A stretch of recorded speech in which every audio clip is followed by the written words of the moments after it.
उषा का सगा बेटा सुनील और बहू कीर्ति उन्हें उनके सौतेले बेटे के साथ छोड़कर जा रहे होते हैं।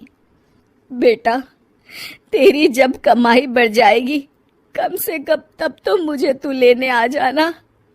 हाँ हाँ माँ, क्यों नहीं। चलो भी, अब कितना लेट कर दिया है, टैक्सी इंतजार कर रही है बाहर। हाँ हाँ चलो। सुनील और कीर्ति चले जाते हैं और उषा उन्हें जाता हुआ देख उदास हो जाती है। तभी वहां निशा आ जाती है। अपनी सास को उदास देख निशा उनके पास जाती है। क्या हुआ मम्मी जी, आप तो बहुत सगा बेटा करती थी। आपके सगे बेटे ने तो आपको छोड़ दिया और चले गए अपनी अलग गृहस्थी बसाने। देख बहू, मेरे बेटे को कुछ भी कहने की जरूरत नहीं है। मुझे यकीन है कि जब उसकी तनख्वाह बढ़ जाएगी तो वो मुझे लेने जरूर आ जाएगा। हाँ, ये भी देख लेंगे कि वो लोग आपको वापस लेने आते हैं या नहीं। तब तक तो आप भी यहीं हो और मैं भी। उषा अपने बेटे के ना होने से बहुत ही उदास रहने लगती है। उन्होंने खाना खाना भी छोड़ दिया। सुनिए जी, मम्मी जी ने आज भी कुछ नहीं खाया। जब भी खाने के बारे में पूछती हूँ तो कह देती हैं भूख नहीं है और अपने कमरे में ही बैठी रहती हैं। ये सुनकर ऋषभ अपनी माँ के पास खाना लेकर जाता है। माँ, सुनील बेटा आ गया तू? ओह, तू है। माँ, मैं खाना लाया हूँ, खा लीजिए प्लीज। आप ऐसे भूखी रहेंगी तो बीमार पड़ जाएंगी। मुझे भूख नहीं है, ले जा तू खाना। ठीक है, फिर जब तक आप नहीं खाएंगी मैं भी नहीं जाने वाला यहाँ से।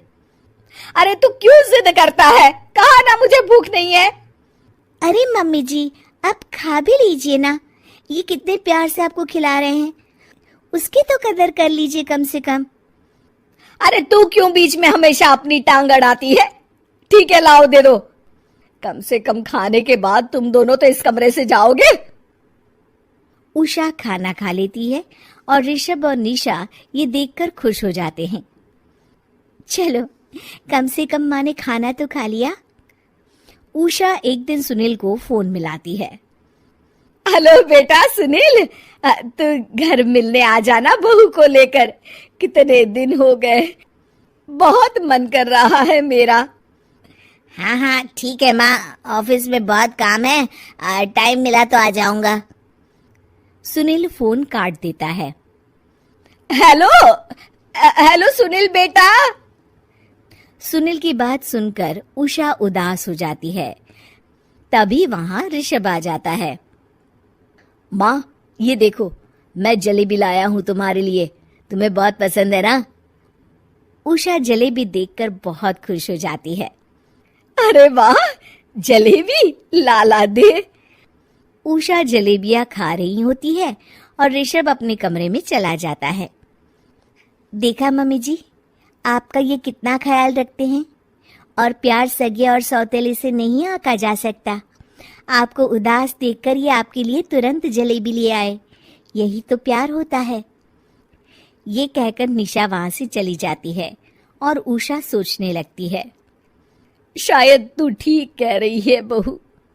उषा देखती है कि ऋषभ उसका बहुत ख्याल रखता है और उसे उसकी गलती का एहसास होने लगता है। एक दिन सुनील और कीर्ति घर पर आते हैं। उषा उन्हें देखकर खुश हो जाती है। और माँ, कैसी हो? अरे बहुत अच्छी हूँ। ऋषभ और बहू मेरा बहुत ख्याल रखते हैं। वैसे मुझे नहीं लगा था कि तू आएगा बहू के साथ। क्यों, ऐसा क्यों लगा आपको माँ? बेटा, फोन पर तूने कहा था कि तुझे बहुत काम है। हाँ माँ, पर मुझे ये भी तो पता था ना कि मेरी माँ इंतजार कर रही होगी मेरा। ना बेटा ना, मैं तो इंतजार नहीं कर रही थी, मैंने तो उम्मीद ही छोड़ दी थी। सुनील को ये देखकर अजीब लग रहा होता है कि उसकी माँ ऋषभ से अब बहुत अच्छे से बात कर रही होती है और उसके आने की उनको कोई खास खुशी भी नहीं होती है। अपनी माँ का ध्यान न पाकर उसे थोड़ी सी जलन महसूस होती है। माँ, ये देखो मैं क्या लाया हूँ, साड़ी तुम्हारे लिए। हाँ बेटा, अच्छी है साड़ी तो। अच्छी है तो फिर आप आज इसे पहनो और फिर कहीं घूमने चले जाते हैं। बेटा, ऋषभ ने भी मुझे साड़ी दी थी, आज तो मैं वही पहनूंगी। तेरी दी हुई साड़ी फिर कभी पहन लूंगी। सुनील को अब बहुत ही ज्यादा जलन हो रही होती है। उसे समझ नहीं आता कि अपनी माँ का ध्यान फिर से कैसे वो अपनी तरफ खींचे। रात हो जाती है और उनके जाने का वक्त आ जाता है। माँ, चलो अपना सामान बांधो और हमारे साथ चलो। कीर्ति ये सुनकर चौंक जाती है। ये क्या कह रहे हैं आप? हम सासू माँ को लेने थोड़ी ना आए थे। अरे तुम चुप हो जाओ। माँ चलो जाओ, अपना सामान बांध लो। आप मेरे साथ आ रही हो, मैंने कह दिया तो कह दिया। अरे पर बेटा, तेरी तो तनख्वाह कम है, मैं तुझ पर बोझ नहीं बनना चाहती। अरे मुझ पर बोझ नहीं हो माँ, बस आप चलो ना, मैं लेकर ही जाऊंगा आपको। नहीं बेटा, अब मैं नहीं आना चाहती। मैं तो अब ऋषभ और बहू के साथ ही रहूंगी। ये सुनकर ऋषभ चौंक जाता है। ये क्या कह रही हो माँ? हाँ बेटा, मैं कहीं नहीं जाने वाली अब। माँ, अब सच में नहीं जा रही? नहीं बेटा, मैं तो तेरे पास ही रहूंगी अब, और जो प्यार मैं तुझे नहीं दे पाई वो सब दूंगी बेटा। ऋषभ और उसकी माँ गले मिलते हैं और निशा खुश हो जाती है।